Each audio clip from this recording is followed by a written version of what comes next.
What's up? How y'all doing? Zoomonger. Seemingly unrelated grouping of knives on the table here. What they all have in common is they're all my favorite. They all share a common feature that is my favorite for that specific feature on knives. And what it is the sound, right? People who own a Microtech know what I'm talking about. It's talked about a lot online. There's the discussion of the thud, that click, and then you know what I mean, the retracting motion. It's a very satisfying feel. It's a very satisfying sound. You know, same thing with this Benchmade 63 here. It's the way this T-latch just kind of flips around as you're flipping it. Right? It sounds excellent. It just has that, that clank, that steel on steel sound. It's excellent. This one, right? The Siebert Mono. This is my favorite liner lock as far as sound goes. It's not my favorite liner lock for anything. I mean, for engagement. It's, titanium on steel, which isn't horrible, you know what I mean? That's acceptable, it's good. But it puts a little bit of limit on the knife. But the sound that this thing delivers, hear that?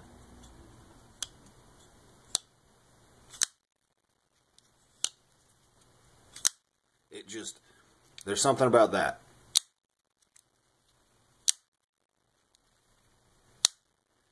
It's solid. It's a thud. It's like an old bolt gun. You know what I mean? When you get a bolt-action rifle that's really not old, you know what I mean, but just really well-designed bolt gun, right?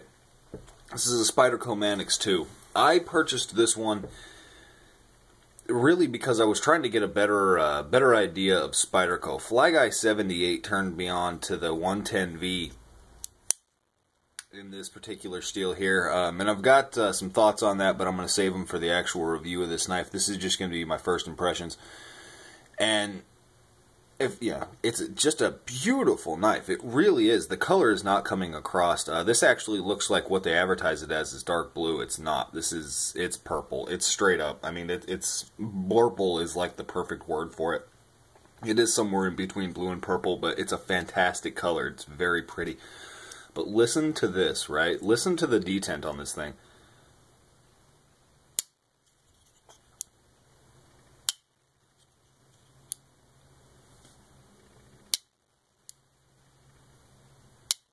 And it's got that little click when you actually engage it from the ball rolling around that really sharp little tab there. Hear that? Clicks when it opens.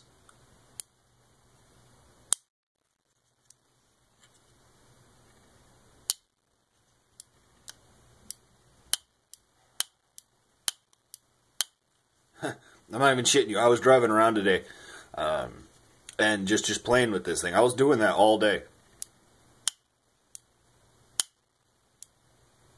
There's something so satisfying about that. It's very satisfying. It's the only word that I can use for it. It compares in my mind to like a Microtech here. It's got that satisfying thud, that click, that engagement, that just screams quality, screams tolerance. It sounds phenomenal. The knife itself is cool. It's not the best user. It's not, it's definitely not going to be my favorite folding knife. However, from an engineering standpoint, this thing is insane. Eric Glesser is kind of a genius. I mean, you can see his maker's mark there. And this knife, one of the biggest things to modern engineering, simplicity of design, is utilizing a singular part or a singular part to do multiple things. And this knife is incredible at that. That backspacer right there, right? satin stainless steel backspacer. It is the blade stop, which actually gives that really nice thud, right? So it's the stopping engagement, the over travel stop for the closing engagement, right? Which is actually just this little nub right here sticking off the front, which actually acts as, you know, a little bit of a guard. But that is what is engaging that backspacer. You know what I mean? So it's just metal on metal contact. There's no pin. It's not, the blade isn't contacting a pin, right? So you get that thud. You know, that steel on steel engagement. As well, it's working as the blade stop. I mean, it's actually working as the open stop as well. So there's two functions of it. The backspacer here is, that's not a screw, you know what I mean? That's not molded together. This is just press fit on there through that little lanyard hole. So the only thing really holding this knife together and giving it its rigidity, giving it its you know, the stabilization here is that backspacer. The fact that it's got two little screws running through that stainless steel backspacer is actually what gives this knife its stability. That in, you know, in action with the pivot here itself. So there's no connection, there's no stabilization in the back of this knife. It's all up front. It's all in that backspacer. And I mean, there's another use for it as well. It's actually what is holding, it's the, you know, it's the actual holding mechanism, that ball joint in there is mounted into that backspacer as well. That backspacer is what causes the actual engagement, the locking engagement. The ball is forced up, you know, in between the back of the tang of the blade and that backspacer. It's not using the liners, it's using the backspacer. So that little piece of metal right there, I don't even feel right calling it a backspacer, because realistically it's not. It's not a spacer. That is an integral part of this knife. It is doing so many more things than being a spacer. And taking away that many different pieces, you know, you take away the engagement, you take away the actual, you know, whatever holds it into the actual knife itself. You take away the pin for the close stop. You take away the back, you know. There's a lot of engineering. There's a lot of intuitive design. Just overall genius. You know what I mean? This thing is crafted phenomenally. I'm talking, you know, overall design. This was not easy to do. You know what I mean? This was a piece of engineering. A lot of knives nowadays are just slapped together, and a lot of knives are extremely successful when they're just slapped together.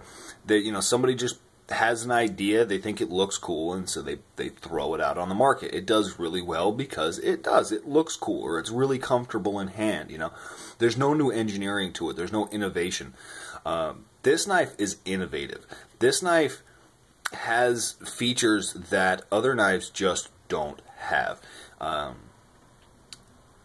I get it. You know what I mean? I really do get it. I didn't understand Spyderco. I couldn't wrap my head around Spyderco. I owned three Spyderco knives. I had a Ladybug, which I've actually got on me right now. Excellent little knife. This is the first Spyderco I ever bought. I bought a Carahawk. No, I bought Delica 4 with an Emerson Wave just because it had the Emerson Wave. It wasn't because I wanted the Delica 4. It was because I wanted an Emerson Wave. And the same thing with the Carahawk. I bought a Carahawk because I wanted the Karambit. I wanted the Karambit with an Emerson Wave. It had nothing to do with Spyderco. It had nothing to do with figuring out the traits for that specific company. You know, what vibe that's, you know, the specific company is going to give me personally. That's why I bought this one. I wanted to understand more. I wanted to have an idea, make up my own opinion about Spyderco knives. And the opinion that I'm forming as of yet so far is phenomenal, man. I've got a lot of respect for Spyderco knives generated from this design itself, just this model itself. Eric Glesser is a freaking genius. Yep. Y'all have a good one.